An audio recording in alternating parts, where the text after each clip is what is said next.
Hey people, what's happening? I'm Tommy. Welcome to the boat. How are you guys doing? Huh? How you guys doing? It's uh it's a Tuesday night late boat. We're gonna keep going on some stuff I've been talking about for the last couple of days. It's got something to do with Mental Health Awareness Month. Lisa Trimble, good to see you. We'll try to have a few laughs along the way. All right. Miss Sunrise Dawn, good to see you. Jason P, glad you're here. Tampa B, man. Love you, Tampa B. Goosebumps 801, glad you're here. Shannon Smith, we're going to put a pin in you and we're going to come back to you. West Coast Fancy Nancy, how are you? Glad you're here. Debbie P, good to see you. Good to see you. Hello, Layla Bradley. I don't think you're late, and you don't have to stay late. I promise. That's you're cool. You can leave whenever you want. I don't want to keep you up. I know you're on the other side of the planet. Hey, Rachel. Hi again. Jamie Smith. Karen Pooley. There you are. All right, let's fire this thing up. So, my friend. Hi, Shy Bear. My friend Sharon Smith. I do that all the no, it is Shannon Smith. My God. It's either Shannon or Sharon, and I screw up both of them every single time I try. Spiritual Awakening. Good to see you. So here's the deal. Somebody no-showed you, right? You're thinking of taking this person in as a roommate, and you're questioning whether or not you should give the person a second shot.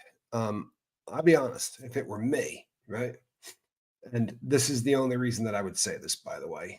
But if it were me, I'd want to hear what the excuse was. More than likely, I'm going to tell this person to screw off into the night. Shelly Kelly, happy birthday, hon.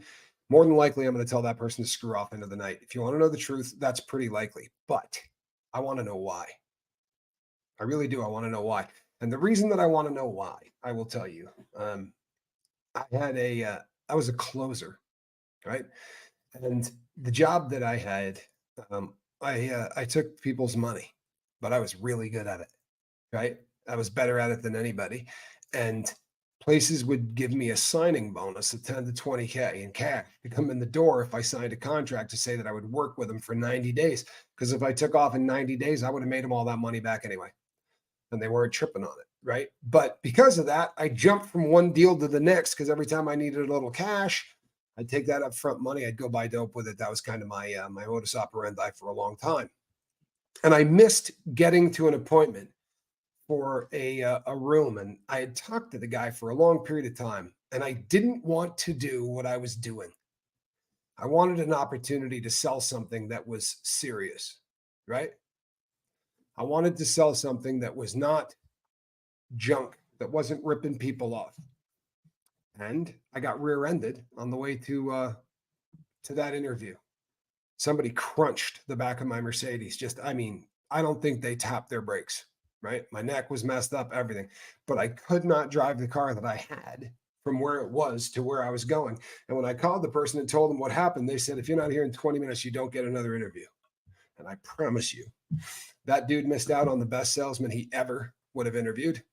And I may have had an opportunity to get out of the what I was doing for work, but I didn't get a phone call. When I tried to call the guy and tell him what happened to me, eventually, no joke, I took the bumper of my car and I taped a note to it and I left it at his office because the entire back bumper was off my car. So I just put a big note on it and left it there. But when he called me, I told him to F off because I was an idiot at that juncture in my life. And I was really angry that the guy just wouldn't take my call. Spiritual awakener, sorry. Serious question. What kind of suggestions would you give to a loved one who may drink too much? Well, so here's my general, this is the kind of stuff that I say every time because I have to, right? If you quit cold turkey from alcohol, it can kill you. I'm not a doctor and I don't play one. You should talk to a doctor before you ever quit anything. But if it's benzos or alcohol, you have to talk to a doctor before you quit. But this is what I tell my friends. If the person may or may not have a drinking problem, I tell them to stop drinking, right? Take, say, 8 days off. Shouldn't be a problem, right? It should not be a problem to take 7 or 8 days off without using your substance of choice. If by some chance during that time they find that they cannot do it, then you guys have to start having a much more serious question, right? You can drink too much and not be an alcoholic. You can drink as much as an alcoholic and not be an alcoholic, right? It's not how much you drink. It's the fact that you can't stop. It's the fact that once you start, there's no turning it off, right? What makes you an alcoholic is your inability to say no to it. So I would find out if the person can quit for a week. My advice to them would be, hey man, for your own peace of mind, man, why don't you prove to yourself you don't have a drinking problem? Let's call it 2 weeks, right? Because if alcohol is not that big a deal in your life, I promise you taking 14 days off without it's not going to bother you, right? Got to talk to a doctor first. I don't know how much he's drinking. If he's drinking a fifth a day, you can't quit cold turkey, right? So you got to talk to a doctor first anyway. But I would tell him to quit for 2 weeks, because if you can't, well, then there's a problem and we need to start getting you some serious help. Creepy, good to see you. Miss Sunrise Dawn, congratulations, Miss Sunrise Dawn. You mean, how do you bring that up to, okay, I got you. I understand. I'm sorry. It's not hard booze. Okay, good. If it's not hard booze, that's probably easier. But what you're asking me is, how would you approach them? Kaleidoscope Spy.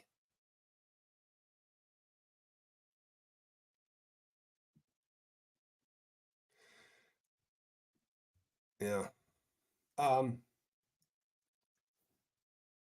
I tended to, it's my name at gmail.com. All right. It's my name at gmail.com. You can go ahead and send me whatever you're wanting to send me. Here's the deal, though. Let's handle this, right? It's not me, then it's probably somebody on the boat. And you know something? People on this boat are addicted to drugs and alcohol. A lot of them are. A lot of them are struggling with drugs and alcohol. So since I started this channel, I have found that a lot of times it's really difficult. I'm going to come back to you, hon, I promise. A lot of times it's very, very difficult because a lot of the people who are on board make it. It's about me. Okay, well, I'll tell you what you can do is go away. How's that? You can go away, honestly. And I don't mean that with disrespect, but I do not play any of this game. The people who are out saying things and doing stuff, right? If you go to the bottom of it, it says Church of Scientology 2023, right? For real. Look at the sources of where things are coming from, please. All right? Please. It's just an easier thing to do. So is there a pill or a shot or something that they can take? Yeah, there is. Yeah, there is. And this is brand new, man. This is actually cutting edge stuff for where we are at right now in rehabilitation. This was kind of an accident, right? This is wildly off label. But they were treating people with naloxone, right? They call it naltrexone, but it's Narcan, for lack of making it a lot easier. It's just Narcan. But as they were treating people with Narcan, right, not for alcohol, but for people who had poly drug problems, right? They were abusing multiple drugs. As you started to treat them for the opiate thing, a funny thing started happening to all the alcoholics they were treating with that. They didn't want to drink anymore. Huh? What do you mean you didn't want to drink anymore? Doesn't make any sense. Right? They just stopped wanting to drink. Well, that's exactly what happened. Yeah, Narcan for booze. It's under a different name, right? They're not going to call it Narcan. They're going to call it naltrexone. But it is given to alcoholics. And here's what it does, or alcohol abuse disorder, whatever you want to call it, right? We used to call it alcoholism back before we started getting weird, right? Hey, Suboxone has been, don't come off it till you're ready. Do not come off it until you're ready. You don't have to run to anybody's speed but yourself, Regina, right? You don't have to do this at anyone else's speed. And I'll tell you something else. What if you had to stay on it for the rest of your life? What if you had to put a little piece of orange film under your tongue every day for the rest of your life? Is the quality of your life suffering? Right? If you can get off, you should, right? Nobody wants to have to take anything. If you can get off, you should. But don't rush it. Hell, I spent 30 years sticking needles in my arms, right? In 9 years, I'm not going to get it all figured out, I promise. I'm just not. I'm not going to get it all figured out. So naltrexone, here's what happens, right? When this stuff gets into your body, what it does is it absolutely throws a light switch on the malfunctioning reward center of your brain, throws the switch into off mode. So now, when you take that first sip of beer, normally, whether it's beer or vodka, whatever your poison is, right? But that first sip touches your lips, instantly you're better. If anybody here's drug of choice is alcohol, then you know exactly what I'm saying. You feel like you're sick, or you feel like you're stressed, or you feel like whatever, your symptoms are. And the second you taste beer, everything goes, right? Instantly you start feeling better. How's that possible? It takes like 30 minutes, right? It takes like 30 minutes plus for that crap to get into your system. So how is it that you're feeling better on that first sip? Well, that's the malfunctioning reward center of your brain that is sending you down a beautiful cocktail of brain chemicals that tells you that that sip is more important than anything else, and you better keep doing it, right? What naltrexone does for people who are drinking is it takes away the fun. You can still drink, you can still get loaded, but the joy, right? The fact that your brain is going to release these chemicals that have on top of beyond alcohol, right? This is the addiction part of it, not the alcohol buzz. This is the other part. This is the part that when a junkie gets a bag of dope and puts it in their hand, they don't need to fix. Instantly, they feel better. How's that possible? How's that possible? I was vomiting 3 minutes earlier. Now the dope's in my hand and I feel fine because my brain goes, oh man, and it starts shooting those chemicals out already. It knows what it means when those baggies hit my hand. Bizarre, right? Pretty powerful thing, this mind of ours. It's a pretty powerful thing. It's tough, but I promise you, right now, the success rate that they're having with this is nothing shy of remarkable. We haven't seen a whole lot of love in the fight against alcohol in a very long time. There's a drug out there called Antabuse, right? This was the standard for a long time. You take Antabuse, and then if you drink, you get sick, right? Viciously sick. So, not a bad concept, right? But not exactly what's going on, right? Yeah, I know I am. I know exactly that I am, right? I am right. I am right. I promise. The malfunctioning reward center of your brain is the reason that you continue to do dope. You feel me? Hold on one second.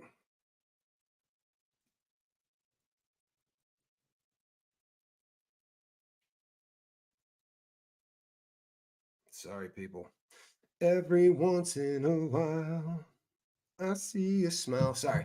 The malfunctioning reward center of the brain is something that most people do not get a handle on. I'm sorry, people, but this was a picture of Pamela Anderson on the beach. I had to check it out. Honestly, the chemicals that we get sent down from our brain are more powerful than the drug itself. What? It can't be right. It's right. And you know the proof of it, right? The proof of it is this. If somebody doesn't have a malfunctioning reward center of the brain and the two of you start doing dope every single day, right? And you're running neck and neck every single day, you buy an 8-ball, you slam it, whatever, you're doing the same crap. One of you has a malfunctioning reward center in your brain. The other does not. The one that's got the malfunctioning reward center is a junkie. That's it. You're a drug addict. There's not going to be stopping without a lot of work. The other person doesn't have any problem. And the only difference, they're both doing heroin, right? The morphine molecule is attaching itself to the mu receptor and it's flooding you with all of the feel good. What's the difference?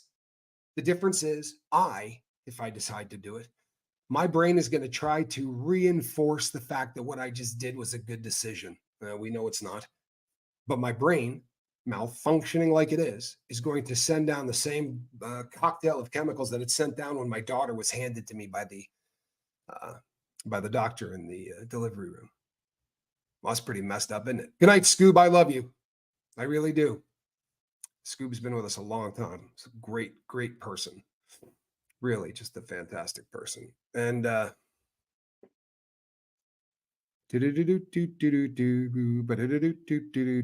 Mara says, Jason, I wanted to tell you that my doctors helped me. I've cut way down on Soma. Good for you. I remember what you said about your dad. Carisoprodol is a rugged drug, right? Soma, carisoprodol. It really is a tough drug. I'm glad to hear that. As far as pills and shit, it's like as soon as you know you're getting it, even before you have it, your body starts to chill. I'm really sorry that you understand that so well, right? Because it means you're one of us. It's not the end of the world, but you're absolutely one of us. You were born different. You were born with a malfunctioning reward center in your brain, right? It's the way it is. Now, once you're made aware of that, the ball's in your court, right? Up till that point, we just don't understand why we're so jacked up. I love that you got Suboxone as a safety net. I think that's a great idea. I really do. I tend to like it when people take it every day, truthfully. I prefer that to keeping it for when you need it. And I'll tell you why, right? Because if you're on it all the time, right? If you're on it all of the time, it makes it a lot more difficult to abuse street narcotics. Suboxone does not play well with others, right? When it gets to that, it plays king of the mountain on the MU receptor. When it gets there, if there's another drug there, smacks it right off of the receptor. And then the only thing left there is the Suboxone. Problem with that is you will go into something called precipitative withdrawal, right? Yeah. In other words, normally, hey, Ben, normally we take about 72 hours, right? And over the course of that 72 hours, all of the dope that's in our system starts to leave. And at the end of that 72 hours, there's no dope left, and we're as sick as we're going to get in that entire process.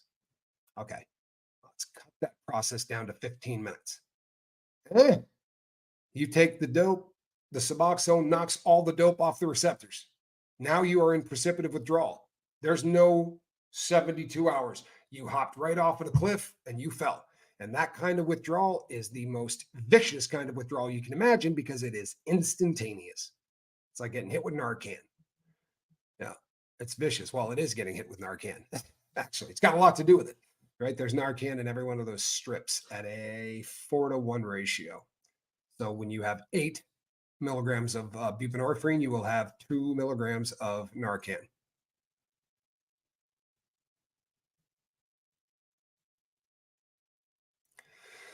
Yeah, spiritual way. It's no joke, is it? It's a very, very gnarly. I'll tell you what, people don't have enough appreciation for this drug. It doesn't do anything to you, right? Doesn't do anything to me. But if you are not one of us, this stuff will lure you.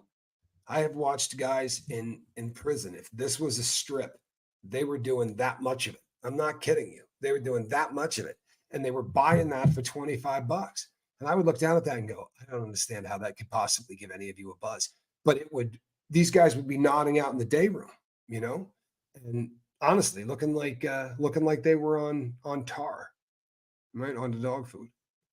But it's crazy. It really is. Shannon Smith says that's me. You know, Suboxone does nothing to people who have opiate abuse disorder. Nothing. But it'll lay you down if you don't. And that's a problem, sadly. You know, it's the one problem that we have with this drug is that there is a huge group of people out there that have begun to abuse this drug.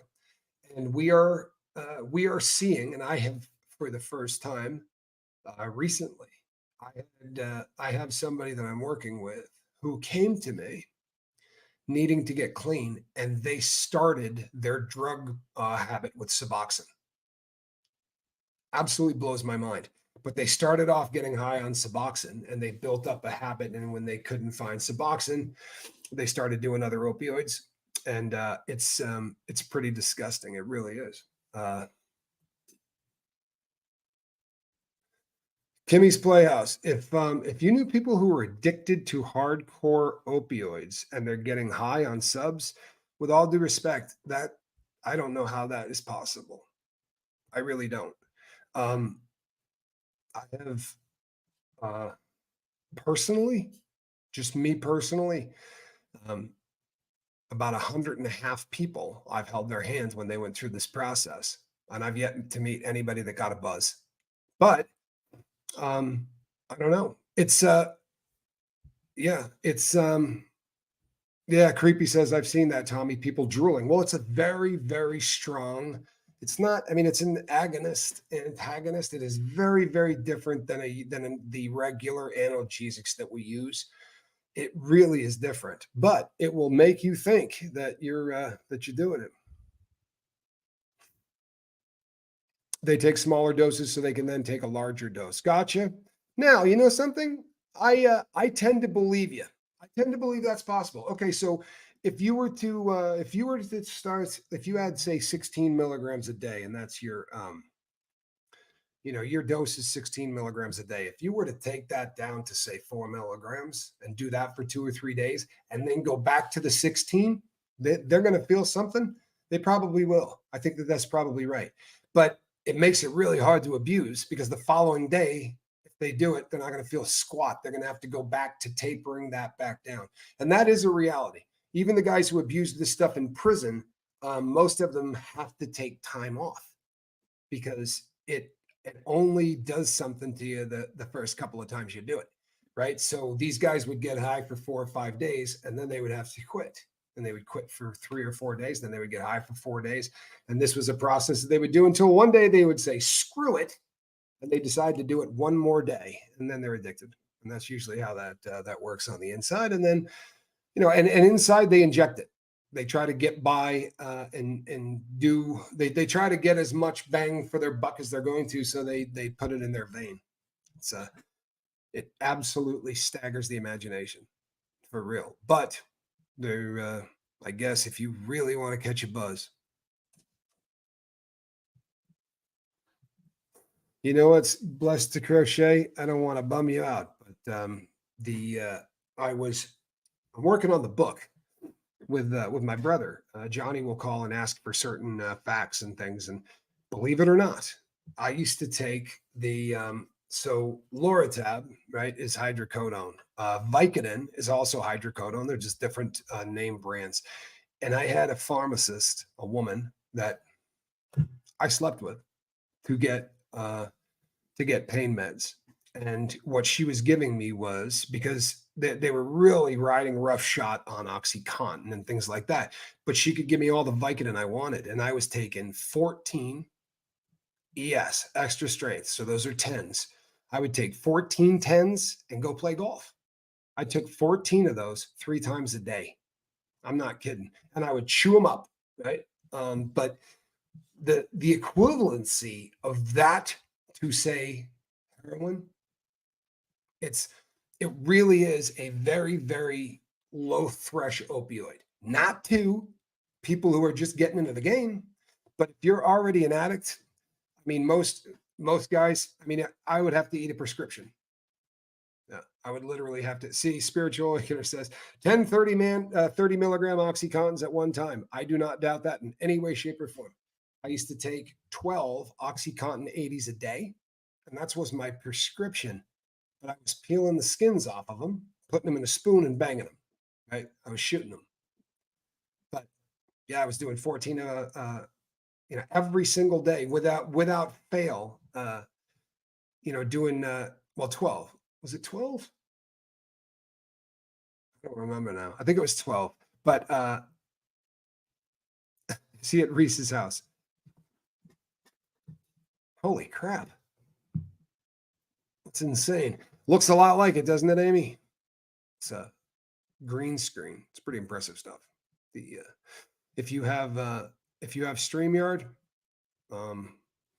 it'll say virtual background, but you got to bring in pictures if you're going to use them. But you can do that.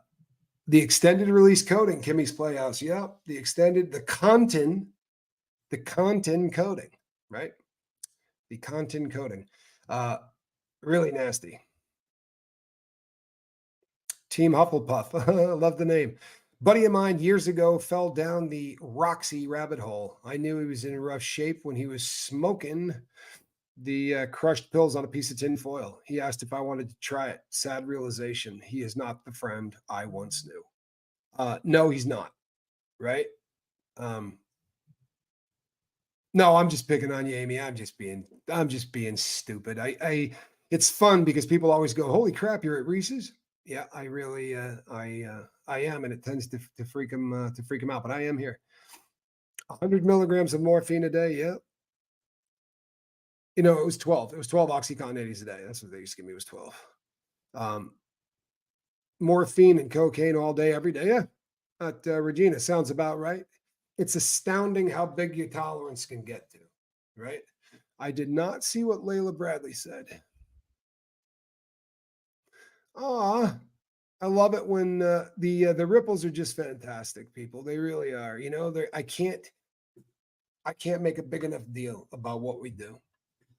You know, I can't make a big enough deal about what we do. This is far more important than just hanging out on YouTube. It is. It's there are a lot of people for whom this is the only place they come and say, "Hey, I'm hurting," right? And it's I promise you, if you suffer in silence, that thing inside you that you're refusing to share with the world, it's going to get out, right? May not use your mouth and it may not use your hand. It will tear a hole in you, right? In your chest, whatever, right? Come out through your heart, but it will destroy you. Trust me, right? That was my modus operandi until the age of 46. And I'm fairly confident from 18 to 46, I was in fight and flight mode every single minute of every single day. And it is no way to live, man. It is no way to live, right?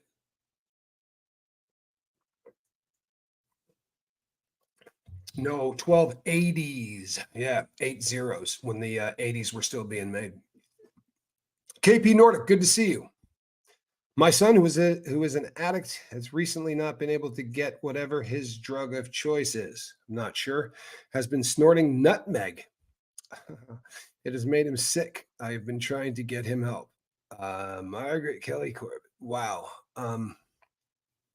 Okay, so here's the nutmeg thing. Good God.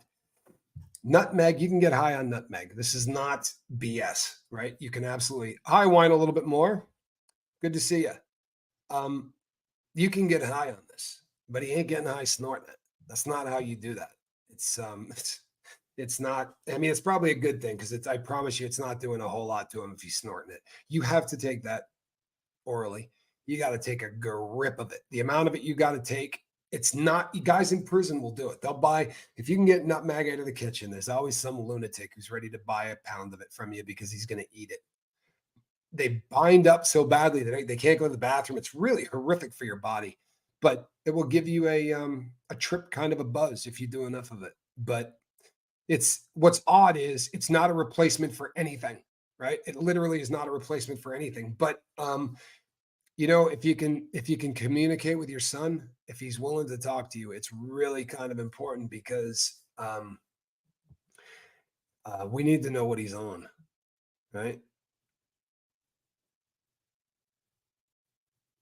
Mara says, I saw a Facebook community post of someone asking if anyone had any liquor over the weekend. And people were so mean. I reached out and told her about the lifeboat. I hope to see her here. You know what? People suck. They really do. People suck. I'm sorry that that's the case, but it is the case. Hey, Matrix Rabbit, I'm glad you're here. I hope your health is strong, brother. I really do. I hope your health is strong. Good to see you. Hey, LEJ, thank you for all you do. Thank you. Glad you're here. I really am. My cousin watched this channel. It convinced him to go to rehab. Wow. Spent a month there and now he's 8 weeks sober this Friday. Wow. That is the coolest thing. Do you love that, people? Right? We did that. That's honestly, it's you guys as much as anything else, right? That is so cool, Layla. That is so damn cool. That is amazing.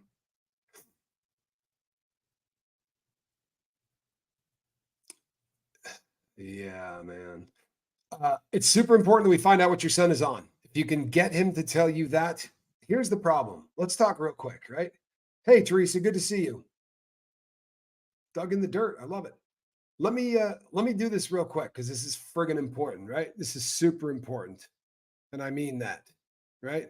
I love it. I love it. Matrix Rabbit, quit smoking. Good for you, man. Let me bust this thing out real quick. Huh? 3 foot tall participation trophy. Good for you, man. That's not an easy drug to quit. Hats off to anybody that's successfully knocking out nicotine. Nicotine's a bitch. Let's talk about the drug supply, right? Let's talk about the drug supply. When we were youngsters, we smoked pot. You didn't buy it at a dispensary because that wasn't an option. So we bought dope, right? Weed, and we bought it on the streets. We bought cocaine on the streets. We bought heroin on the streets, crystal meth, right? Pills. There's nothing else on the street today that you can trust. You cannot trust the drug supply on the street.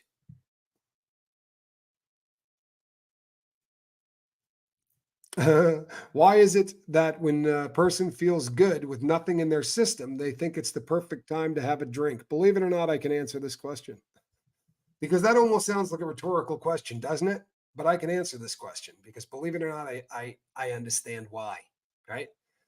And the reason that that when we're doing well, we feel like using anyway, it's because the default setting in your brain is failure.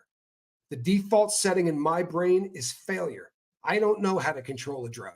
So if I'm feeling good, wait a sec, I don't know how to feel good. My body's going, what the hell do you mean you feel good? That doesn't work.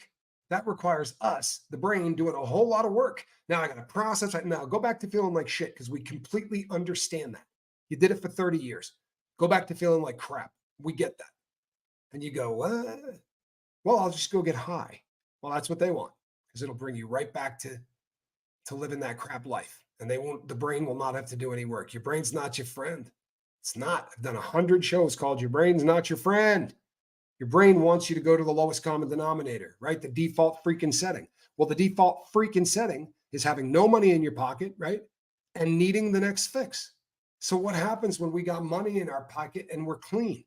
We feel so uncomfortable in our own skin because we don't know how to be a success. I'm 10 times more likely to use being successful than I am failing. I know how to fail. I got failure to a effing science, right? 3 prison rips. Oh, I got failure down. I got it down. But I'm not very good at surviving, right? I am not very good at surviving. Mile High Hokey, tossing those babies out like hot sauce packets. Thank you, my friend. Really appreciate that. Hey, Catalina, my heart goes out to Nick, right? My heart goes out to Nick. 25 grams of Coke and 8 ketamine pills. Let me tell you something about that Coke. It'd be very interesting to see if that Coke is cocaine. That blows your mind, doesn't it? We all did quite a bit of it, yeah? If you're doing cocaine in America today, the odds are really, really, yeah, I can. Nat B, I'll be right with you. The cocaine that's on the street today, if you're snorting cocaine, there's a damn good chance you ain't snorting cocaine. Bummer, right? They can't get blow into the United States through South America and the production channel as cheap as they can get China-made fake blow into the United States, right? Just like heroin. No real heroin anymore either, right? Nobody's doing real heroin. They're doing Fugazi. They're doing stuff that looks like it and smells like it. Throw a little vinegar in, get the right color, and then throw in some fentanyl. Well, unfortunately, they're cutting fentanyl into everything. So the fake Coke that's getting cranked out, and it smells like Coke, it looks like Coke. It's just way too white. It's way too freaking white. It doesn't look like Coke. There's no yellow, there's no pink, there's no blue, there's none of that fish scale looking stuff. Really, really rare. They're saying that literally, 80, 90% of the Coke in this country right now is procaine, right? The stuff that's coming out of or any number of these products that are designed to smell like it and do the same thing. But it's pretty damn ugly. So, yeah, Trank. Mojo is probably regional, as I have not heard people talking about Mojo, but Trank actually gets called a lot of different names. So Mojo could be somebody just referring to Trank. But what it is a the reason they're putting Fent in everything is because it's cheap. It's cheaper than anything. It has a unbelievable euphoria, right? Great euphoric feeling, and it's more addicting than anything on earth. If you're selling drugs, putting a little of that into everything is not such a bad idea, right? It's going to bring them back. And if you can get them to do it for about 8 or 9 days in a row, it's always going to bring them back, right? Bring them back until it gets them because they're trying to get you addicted. I'm not being funny. That's really what it comes down to, right? It's yeah. So Trank is the dope dealer's answer to the question, this stuff doesn't last long enough. The bitch with the complaint with Fent is that it's a great buzz, but it takes you straight the hell up and straight the hell down, right? You go straight up, straight down. There's not, as the junkies would say, it's got no legs. How long does it take before you got to fix again? And with heroin, that used to, sometimes you could go, 16, 18 hours, right? If it was good stuff, you might even make it a day. Those days are over. You're hearing stories of guys that are fixing 9 and 10 times a day. It's like, there's no way to live. But anyway, so they mixed in something called xylazine, which was a tranquilizer made for bovine and equine usage, right? It's for cows and horses. It's not for human beings. It's one of the reasons that the sores are so unbelievable. This stuff is supposed to get muscled into a horse's muscle. It's not supposed to go into the subcutaneous level on a man or a woman. And it's causing people to get stuff cut off. Mo Love, good to see you. It's causing amputations. It's causing gangrene and other terrible stuff. They got wound centers popping up in the really hard hit areas of the country. But Mojo could be. It could also be the xylazine and, it's as opposed to being xylazine and fentanyl, it would be xylazine and the replacement of fentanyl, which is a family of opioids, synthetic opioids called phytonidazines. And it's stronger than fentanyl by a damn stretch, and it's easier to make. And more realistically than not, we're seeing this as much now as we're seeing the word fentanyl is now being used like Kleenex, right? Doesn't matter who makes a Kleenex, we call it a Kleenex. Yeah. Okay. Well, we're calling everything fent because it's strong as hell and it's killing people and it's not heroin, but it's not fent. There's a lot of stuff being made that's 50 times stronger than fent. You think I'm kidding? Look it up. And the nutty thing is, we started talking about this, me and my old partner on the lifeboat, we started talking about this when the lifeboat was brand friggin' new. There had not been an arrest anywhere in the U.S. except Salt Lake City, Utah, for anybody that had been caught with phytonidazines. Now it has been in every single state in the union. This is one that sucks to be right. But if it's cheap, right? If it's super damn cheap, you're going to go with it. 75, the fent patches, they were probably micrograms, right? They're usually 75 micrograms, I think. I used to do those too. I used to chew them. We'd cut them into fourths and you'd throw it in there and just chew on it. Yeah, Creepy 5 says that the original fent was for hospice patients, and it's a great drug. What do you think of that? It's a great drug. Alpha fentanyl, great drug. But that's not what people are doing on the street, even if they're getting fentanyl. It's a bathtub version of it. It's an analog of it. It's not, you're not getting the real thing. And you're getting it at different strengths, different qualities, depending on who's mixing it up. And then they're pressing this crap into pills. 2 milligrams will kill you. Right? That's the level. You get to 2 milligrams. 420, please sleep well, my friend. Thank you for spending some time with us. I really appreciate that. They're saying about 6 out of 10 of the pills that say Perk 30 on them, right? M30s. Somewhere in the ballpark of 60% of them, 6 out of 10, have more than 2 milligrams in it. You're pretty damn close. I think it's NIDA. It's not NIDO, it's NIDA. N-I-T-A, I think, but I'm really bad at spelling. However, if you go start rolling through lifeboat stuff, you're going to come to, I've been doing shows on NITs for a long time. They're calling it ISO and phyto in some states, right? ISO, a lot of people are hearing. Florida is getting hit with a lot of people who are calling this crap ISO. It is just another nickname for a very, very terribly addicting, terribly strong opioid, synthetic opioid, right? Well, opioids are synthetic. The Arabian Bard, you look really familiar. I think we saw a name change. Good to see you. Glad you're here. Sandy Wendy, I can say the same to you. Hey, what's up, Jamie Palmer? How are you? I'm a little butthurt. I had a couple of people tonight that I was really hoping were going to stop by and say hello to me. A couple of people that I talked to earlier in the day. I was kind of hoping to touch base with them again, but they're not here. That's all right. It happens. It happens. But I got off the early show, maybe just a little bit earlier than I wanted to. So I thought, there were some people I was talking to. Analytical Blarney, how are you? Good to see you. Love AB. Love AB. Good to see you. Cricket. No, this one was not you. You're safe. It was somebody else. No, you know something? You know what? I really appreciate the fact that there is a new opioid zombie drug from Europe showing up here. Crocodile. Oh my God. Okay, Mara. Um, Mara, I don't know where here is. If you're talking about the United States of America, that's terrifying. Crocodile is a really frightening opioid. It's not particularly new, but it makes comebacks, and it always seems to make a comeback when people are horrifically desperate. We've only seen in the past, we've only seen this get to the United States a couple of times. It seemed like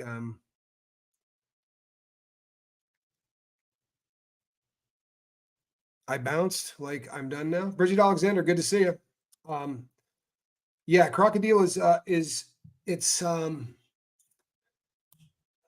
what is the name of that stuff? Codeine. It's codeine and a petroleum product, sometimes diesel fuel, sometimes gasoline. It depends on what these guys have to make it with. But it's codeine and a petrochemical product, and it will kill you. 100% of the people that do it. A couple of times people have gone to hospitals here in the United States in Arizona, oddly enough, and had some limbs removed, had to have some amputations. In Russia, this killed 100% of the people that did it. When the real epidemic was happening over there, they said it had a 100% kill ratio. The people that did this died from it. Like if you did it once, your odds of ever getting out are just really bad. And every time you bang it, you collapse the veins. So you don't get to shoot one vein twice. If you think about how absolutely terrifying that is. But it gives you a great idea of just how freaking desperate people are, right? Because knowing what's in that, they'll bang it. It's really a bummer, but that's the reality. Now, crocodile can be made anywhere that you can come up with codeine and petrochemical products. The reason that this is so dangerous is because any jerk off can make it, right? It's not a bunch of ingredients. It's just really friggin' disgusting. And the yeah, you can rabbit hole down this really, really deep. Now, I have heard of two people that ended up in the hospital on this in the United States. I've never heard of any other cases. However, there was a bust of enough stuff to make an absolute like pile of this.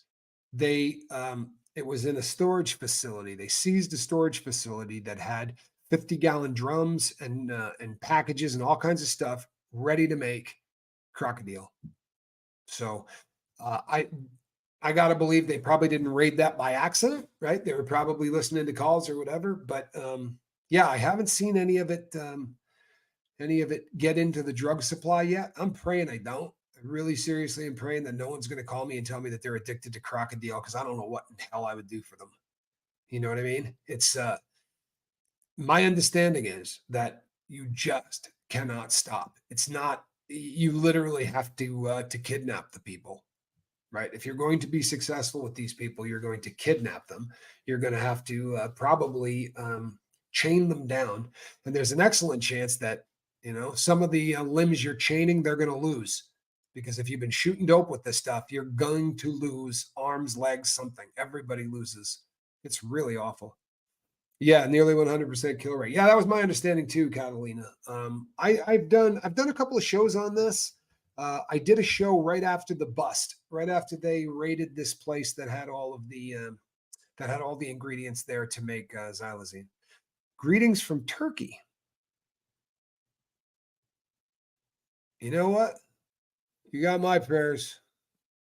There you go. Happily, man. Happily. It's pretty sad that there are parts in the world that we're still doing this crap. You would think that by 2024, we would get our shit together and figure out a way that we could all peacefully coexist.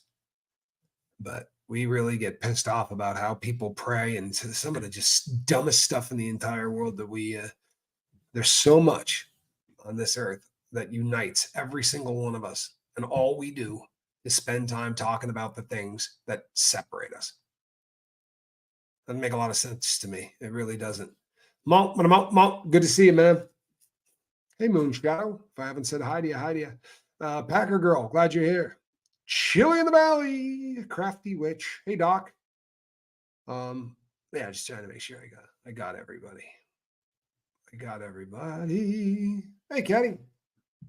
Yeah, who comes up with this stuff? Well, it's kind of interesting, isn't it?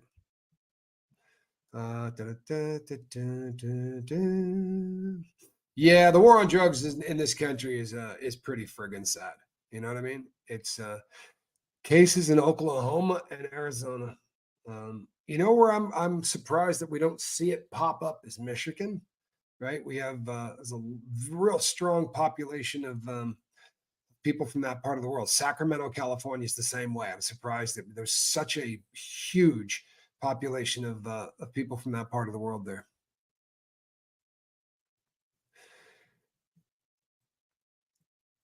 You know what? Bridget Alexander is a great comment. My heart goes out to everyone who still suffers. I don't know how we do and can't believe what they've been able to do, altering drugs so much in a few generations. It's done. They have made it so that you cannot experiment, and it's never been one of my favorite terms. And neither is recreational, right? Recreational drugs. I never really dug that. You're right, Catalina. That every time you try to pass a law to make something illegal, they will twist the. But they need. But we're stupid, right? This is what we do. We pass laws that okay, this chemical formula is illegal now.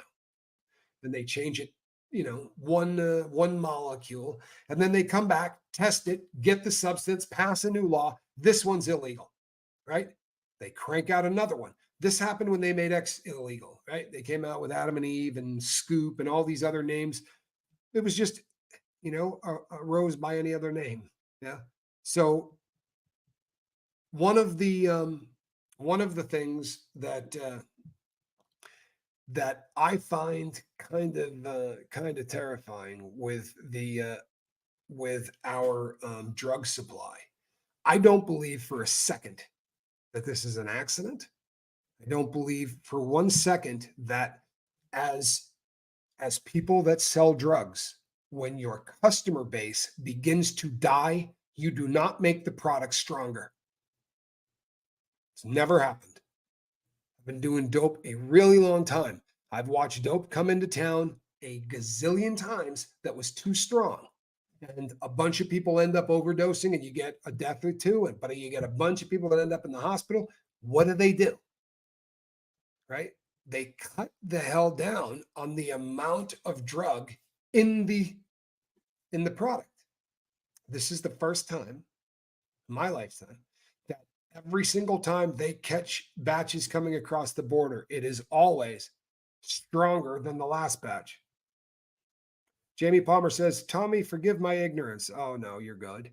But people have been saying that decriminalizing drugs would help in some ways. Would it? Well, this one you're really getting into. I'm just a recovered addict. But here's my opinion on this.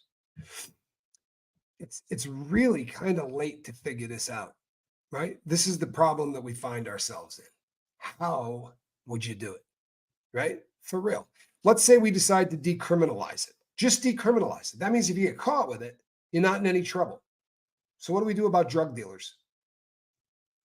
Are they allowed to just go wild and sell wherever they want? Or is it still illegal to sell the stuff, but it's not illegal to have the stuff? You see where I'm going with this? If we decide we want to get rid of drug dealers completely and that they're a danger because, look, when you make something black market, the price goes through the roof. If this stuff was legal, right? It would cost you $1 a day to do heroin.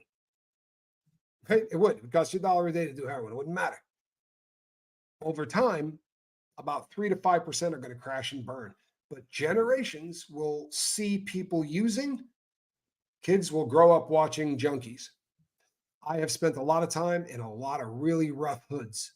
You find 6-year-old kids who know what a junkie is, and they're not going to grow up to be that. For real. Like, you will hear them talking about it because it's such a thing and it's in people's faces. A couple of generations of that will really change a group of people who are doing drugs. But now we're talking about legalization, right? Not decriminalization. Now, if we legalize it, right? No drug dealers. Now we're selling them in places like dispensaries, that kind of thing. Yeah. But who regulates it? Right? Someone's going to have to regulate every recreational drug out there. And I'm guessing it's going to be the federal government of the United States. And I'll be honest with you, that scares the crap out of me. Right? I don't think they're very good at doing anything. I don't think they're very good at doing anything. I do believe that, yeah, decriminalize BC decriminalize drugs, British Columbia didn't work. Now they are asking the feds to recriminalize. You know, it's the places that it has worked, and there are places that it has worked, where they said everything is legal, everything. If you get caught with more than an ounce, they can arrest you. But you go in front of a judge, and the judge says, hey, that's a lot of coke. Do you have a problem? Do you want us to provide rehabilitation? Do you think you need therapy? Right? We'll pay for it. How can they do that? Well, because they're not blowing all of their budget on the war on drugs. The only thing that we spend more money on in this country than the war on drugs is our military. Right? So 2 wars, one on the world and one on drugs. We're not doing too freaking good on the drug one, right? We haven't even won battles. Honest to God, what drug have we eliminated? Maybe one drug. What have we got rid of? We haven't gotten rid of anything, right? They're all still doing all of the same crap. Nobody's really made any headway. If you really want to get people to stop doing drugs, you know how you fix it for real? Get them to stop making you high. Right? The only way you're going to get people to stop doing drugs is the day that you can figure out how to make them not work. Okay? If a person shoots some heroin and it doesn't make them feel like everything on earth just got better, they're going to quit. And probably pretty damn quick. Right? Probably pretty damn quick. Virsky.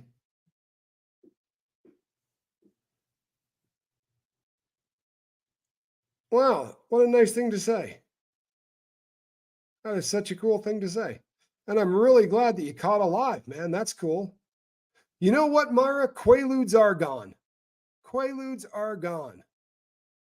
You're absolutely right. Quaaludes are gone. Methaqualon's gone. They stopped manufacturing it. They did. They had hearings on Capitol Hill, and they brought in hundreds of doctors, and they asked them all the same question. What would you write a prescription for this drug for? And real doctors said there is nothing that this drug treats. Doesn't cure or treat anything. It was the most prescribed drug in America, but it didn't treat anything. It was just a lot of fun to take, right? Man, it was a lot of fun to take. Mescaline, you can still kind of find mescaline every once in a while. If you're at the further festivals and places like that, you can still find it. But yeah, you're right. I mean, even most of those drugs are really they're very regional. Right? Like if you go to San Francisco, you can buy acid 365 days a year, but the rest of the world's not like that. The rest of the US isn't like that. But they did wipe out Quaaludes. You're right. There's no way to argue that. I stand corrected. And on this part of the world, we eliminated all of the drugs that were just like it, right? The original, I know that it said in Wolf of Wall Street that the original was the lemon. I don't have that memory at all. My memory is that the lemon came out afterwards, but the original was the RORA, Rora 714. That was the original Quaalude. At least that was the first one I ever saw. And lemons came out afterwards. Lemons were better, but the original ones were the Roras, to be sure. Now, they still They still manufacture Mandrax. We used to get Mandrax through Mexico all the time. It was a Quaalude. Sold them on a sheet of 100, like a big plastic sheet, and each one was individually packaged in a little green packaging thing. And now it is now the only place that they still manufacture it is in South Africa. Don't know why, but they have a real problem with it there. Yeah, see, this is happening a lot, actually. West Virginia banks are nervous about taking money from dispensaries. Something about drug money. From my understanding, Mary Jane is not is just a plant that helps with medical conditions. Now, no matter what side you come down on this, right? It's damn stupid to have states that have a legal drug and a federal government that says it's illegal, right? I go to dispensaries by way of full disclosure. I go to them and I buy gummies and I use them to sleep, right? But I can't buy them with a credit card. I can't buy them any other way but cash because they're terrified that the government's going to come right around the time that they deposit, say, $400,000 into a bank account, that the government's going to show up and go, how'd you make this? Selling an illegal product? We're just going to take your money. Do you blame them? I don't think I'd have a real stiffy to start throwing my money into federally insured banks either. My auntie loved her Quaaludes in the 70s. Never knew what they were, but she was always so happy. You betcha. You betcha.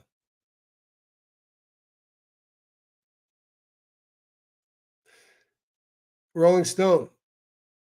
There are a whole host of drugs that I would call dissociative drugs. Some people call them trip drugs. They're so strong that you kind of disassociate from what's real, right? Kind of thing. That's where but LSD is a dissociative drug, right? Psilocybin, the mushrooms are that's a dissociative drug. Ketamine, right, which is an analog of PCP, is absolutely a dissociative drug. The strongest of all dissociative drugs is probably PCP. People do that and literally don't know, like they lose all sense of reality. You do too much of it, it's really, really bad. And you hear the horror stories of people that jumped out of windows or just did crazy, crazy stuff. You know, I think we've all heard those. But yeah, I would use my $5 for lunch and go buy a little piece of paper. The first time I did LSD, I did it in school. And I was trying to buy weed, and the guy said to me, "This is just like pot. You just got to put it on your tongue." Yeah, he lied. But all of these drugs, there's a lot of them being used currently to treat complex PTSD. A lot of these dissociative drugs are being used for that. But listen, I don't want anybody going out and buying a bag of shrooms and thinking that you're going to eat them and sit down on your couch and this is going to cure your PTSD. You do understand that it doesn't work like that, right? You have to do this with a professional who is going to guide you through the process, right? And it's even then, it's not, there's work you do before you take the drug, and then there's work you do after you take the drug. And this really is designed to be done in coordination with professionals. This is not about tripping and thinking you're going to get better. Follow me. Rolling Stone, when Tommy said my name, I yelled, "What?" You're probably not the first person to do that.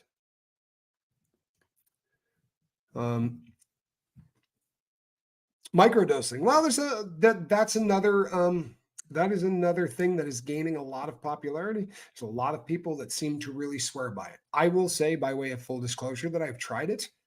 For me, it wasn't the thing. I just didn't feel anything. I didn't. In order for me to get any kind of a response from the psilocybin at all, the amount of it I took was not. I never felt any kind of like an antidepressant kind of effect that people talk about a lot. I never got that. Yeah, I've heard it can help with meth. There's a lot of things that people say it can help with, right? And I think that there is probably something to that. I think that there's probably some truth to the fact that it can help with a lot of ailments, but you gotta do this. You gotta do this with professional help, right? Yeah. Okay. Good. Well, I'm not adverse at all. By the way, I'm not adverse at all to these. I know it pisses people off all the time when I say this, but I don't care about drugs that you're not going to get addicted to. You can't abuse, right? It's really hard to abuse dissociative drugs.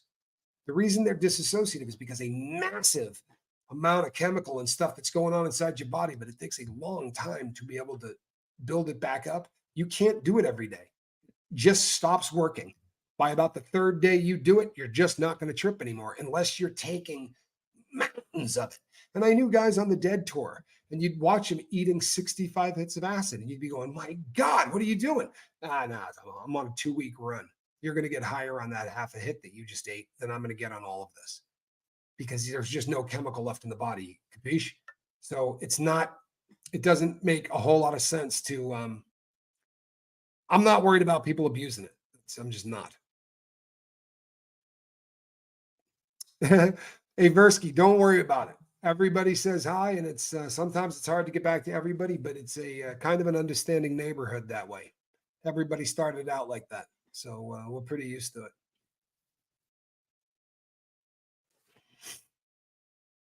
Tommy, I have no right to tell anyone how to live. None. I wouldn't want anyone to tell me how to live. Mine either. Yep, that's how I see it. If I would want someone doing it to me, why would I do it to others?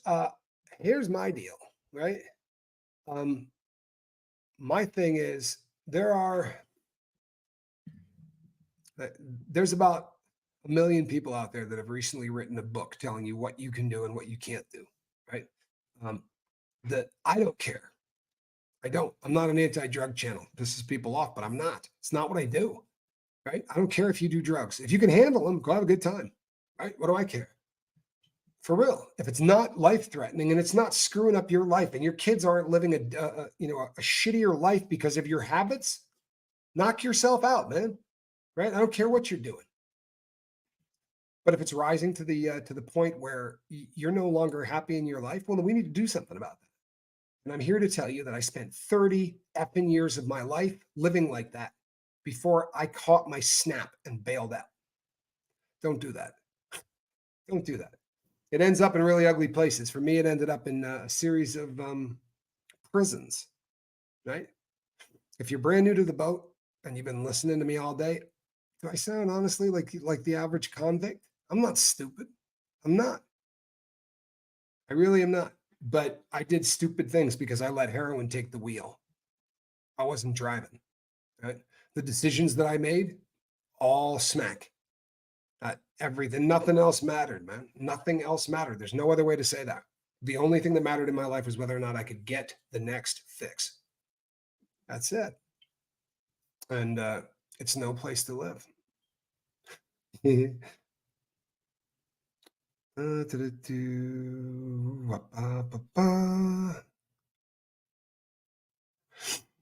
Every person has their dents. Yeah, a lot of truth to that, right?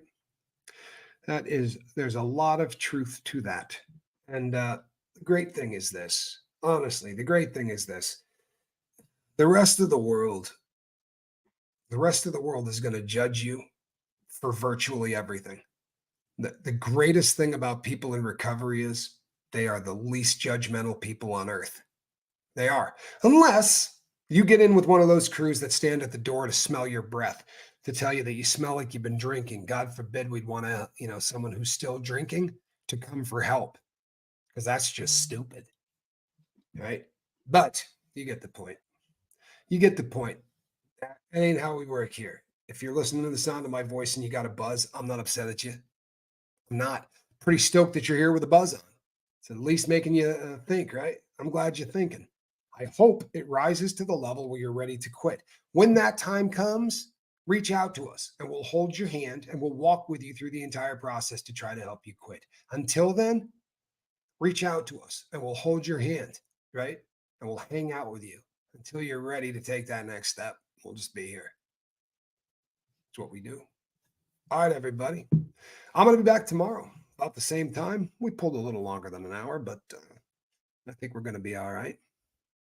So tomorrow night, same time. You guys gonna meet me here or what? I don't know whether or not I'm going to pull a day show tomorrow. I might, because I do feel like there's a lot of stuff that we need to talk about.